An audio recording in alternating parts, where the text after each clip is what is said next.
बहुत समय पुरानी बात है कि एक सुखी परिवार था। वहां पे जो पिता था वो बहुत मेहनत से कार्य करता था। वाइफ घर का कार्य चलाती थी और उनका एक छोटा सा बच्चा था। वो बच्चा पढ़ाई में बहुत अच्छा था। एक दिन जब पिताजी कार्य कर कर आए तो वो छोटा सा बच्चा घर में घूम रहा था। उसके हाथ में एक सेब था और दूसरे हाथ में दूसरा सेब था। दोनों अलग अलग प्रकार के सेब थे। तो उसके पिताजी उसको देखकर बहुत खुश हुए। बच्चा कभी इधर भागता कभी उधर भागता। तो उसके पिताजी ने उससे कहा कि भाई तुम्हारे पास तो दो दो सेब हैं, हमें भी दे दीजिए। तो उसका बच्चा जो है वो भाग गया। थोड़ी देर बाद उसके पिताजी बच्चे को ढूंढते हुए गए तो उनका जो बच्चा था वो एक सेब को लेकर खा रहा था और दूसरे हाथ में उसका सेब बिल्कुल परफेक्ट था। उसको बड़ा एंजॉय कर रहा था। तो उसके पिताजी ने पुनः कहा कि बेटा तेरे पास तो दो सेब हैं, एक सेब तू मुझे दे दे। तो उसके बच्चे ने बिना कुछ कहे दूसरे सेब को भी अपने मुख में लिया और उसको भी चबा दिया। उसके पिताजी इसको देखकर बहुत गुस्सा हुए।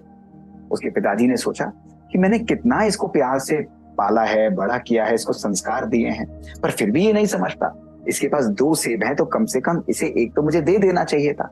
उसके पिताजी ना आप देखा ना ताब और अपने बच्चे को बहुत जोर की डांट लगाई कि तुम्हें ऐसा नहीं करना चाहिए। जब तुम्हारे पास दो होते हैं तो दूसरा सेब किसी को दे देना चाहिए।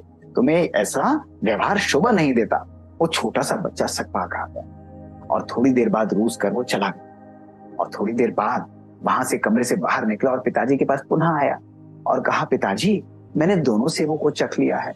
इनमें से ये सेब ज्यादा मीठा है, अगर आप इसको खाएंगे तो आपको ज्यादा आनंद आएगा, इसलिए मैंने दोनों सेबों को चखा था। अब आप ये ले लीजिए। जैसे ही उसके पिताजी ने ये बात सुनी तो उनका क्रोध एकदम शांत हो गया और उनके मन में पश्चाताप आया। उन्होंने सोचा कि मैंने बिना सोचे और समझे अपने बच्चे को डांट लगाई।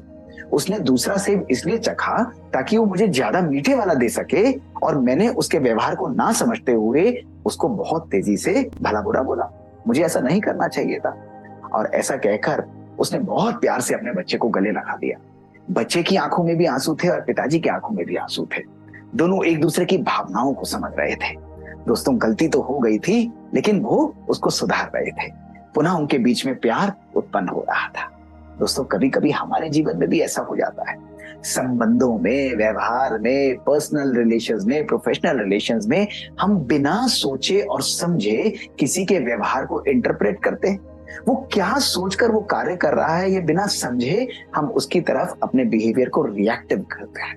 जब भी कोई बात ऐसी हो 10 सेकेंड होल्ड करके सोचिए, समझिए कि उस व्यक्ति ने किस परिस्थिति में वो निर्णय लिया। और जब आप ऐसा करेंगे दोस्तों तो अक्सर आप देखेंगे कि आपका जो रिएक्टिव रिस्पॉन्स है वो रिस्पॉन्सिव बिहेवियर में बदल जाएगा।